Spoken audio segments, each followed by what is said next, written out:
Estas narraciones bíblicas son para transmitir la revelación de Dios y su relación con la humanidad a lo largo de la historia. Es muy importante para nosotros que hagas tus comentarios, pues tus criterios serán utilizados en el desarrollo del canal. Te invito para ver a continuación la llamada de Mateo Misericordia o sobre sacrificio. La llamada de Mateo. Misericordia sobre sacrificio. En los bulliciosos caminos de Capernaum, a orillas del mar de Galilea, el nombre de Jesús resonaba con una fuerza que no se podía ignorar. Su fama se extendía como las ondas en el agua, y las multitudes lo seguían a todas partes, ansiosas por escuchar sus enseñanzas y ser testigos de sus milagros. Era un maestro radical, cuyas palabras de amor y perdón desafiaban las estrictas tradiciones y la rígida jerarquía social de la época. En medio de todo ese movimiento y agitación, se encontraba Leví, hijo de Alfeo, más conocido como Mateo. Su puesto de recaudador de impuestos, o publicano, se encontraba en una de las rutas comerciales más transitadas de la región. Era una oficina de madera simple, pero su propósito era claro y odiado: recolectar los impuestos para el gobierno romano, la potencia ocupante.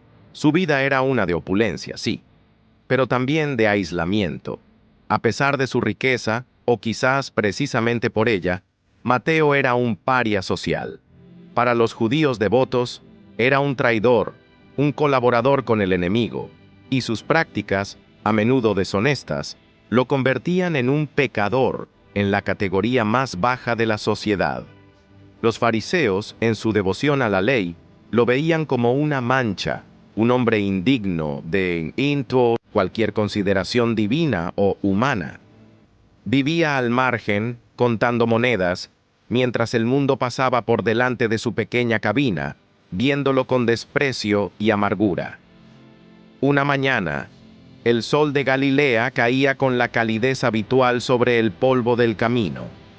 La rutina de Mateo estaba en pleno apogeo. Las tablillas de cera llenas de números, el tintineo de las monedas de cobre y plata, las miradas furtivas de la gente.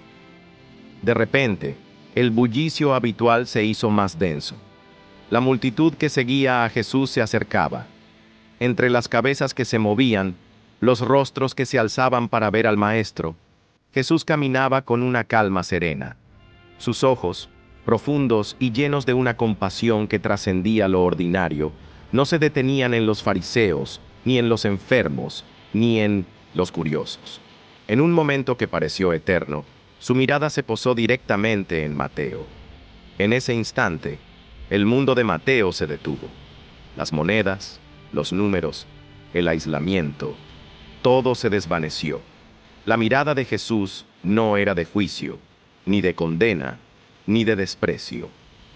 Era una mirada de reconocimiento, de invitación. No veía al publicano traidor, sino a un hombre que podía ser algo más. Entonces, con una voz que era a la vez suave y autoritaria, Jesús pronunció unas palabras tan simples como un puñal en el corazón de la ortodoxia judía: sígueme. No hubo argumentos, no hubo condiciones, no hubo promesas, tan solo una llamada. Y la respuesta de Mateo fue inmediata y radical. Sin pensarlo dos veces, sin recoger sus bienes, sin dudar, se levantó de su asiento. Dejó su mesa de trabajo, el símbolo de su prosperidad y su paria social, con todos sus rollos y su dinero, y lo abandonó todo. Se levantó y siguió a Jesús, dejando atrás su antigua vida sin un solo momento de vacilación. Era el acto de fe más puro y decisivo, un hombre que respondió al amor incondicional con una obediencia total. La conversión de Mateo no fue un asunto privado. En su alegría y gratitud, organizó un gran banquete en su propia casa para honrar a Jesús. Imaginemos la escena: una mesa suntuosa, llena de manjares, en un hogar que representaba todo lo que la gente justa despreciaba. Pero los invitados no eran los líderes religiosos de Jerusalén. Eran publicanos, pecadores, personas socialmente marginadas, los mismos con los que Mateo había compartido su vida de aislamiento y desaprobación. Jesús, el maestro que acababa de ser aclamado, se sentó a la mesa con ellos, comiendo y bebiendo, compartiendo su tiempo y su presencia. Esto fue demasiado para los fariseos. A lo largo del camino, habían sido testigos de la llamada de Mateo. Ahora, al ver al Mesías, al que ellos consideraban un profeta de Dios, en un banquete con los peores pecadores de la sociedad, su indignación alcanzó su punto máximo. Sin atreverse a enfrentar a Jesús directamente, se dirigieron a sus discípulos con una mezcla de desprecio y superioridad moral. ¿Por qué su maestro come con publicanos y pecadores? Jesús, consciente de la pregunta y su carga de juicio, no tardó en responder. Su voz, tranquila pero firme, se elevó por encima del murmullo de la fiesta. No buscó justificación, sino que corrigió la perspectiva fundamental de sus acusadores. No necesitan médico los que están sanos, les dijo, sino los que están enfermos. Con esa frase, Jesús demolió la arrogancia de los fariseos que se consideraban sanos en su propia justicia. Él dejó claro que su misión no era validar a los que ya se sentían perfectos, sino extender la mano a aquellos que reconocían su necesidad de sanación espiritual. Pero Jesús no se detuvo allí. Quiso que entendieran la raíz de su error. Les citó de las Escrituras que ellos, como maestros de la ley, debían conocer bien. Vayan y aprendan lo que significa: misericordia quiero, y no sacrificio.